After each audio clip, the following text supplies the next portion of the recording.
La canzone che vado adesso ad eseguire si intitola Soffro tanto, dedicata a mia moglie che mi ha lasciato. Come soffro, come soffro. Si sente che soffro, eh? Se n'è andata ma non le serbo rancore.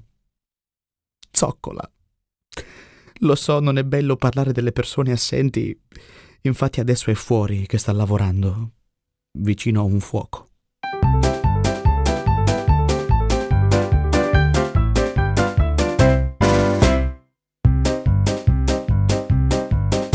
Pensavo non sarebbe mai successo, ne ero certo, anzi ero convinto.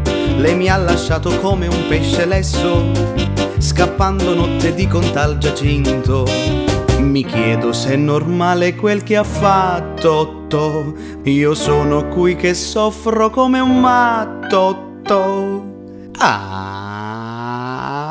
Chi? Ma devo dir da quando è partita, per me già è cominciata un'altra vita.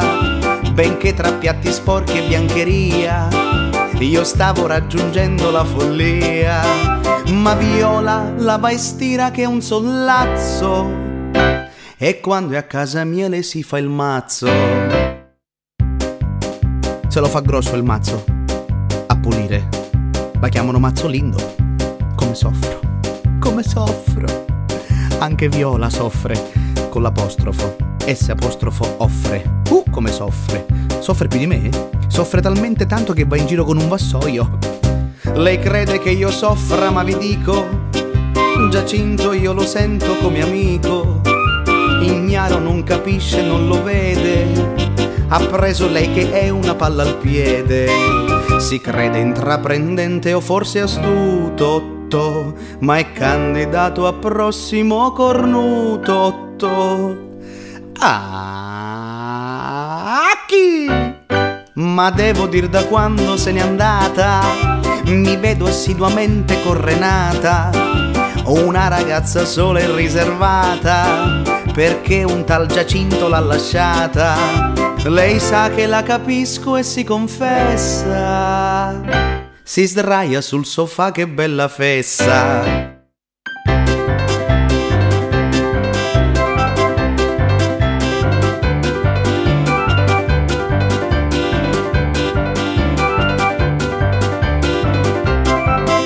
E questo della canzone è il finale. Io soffro tanto, sì,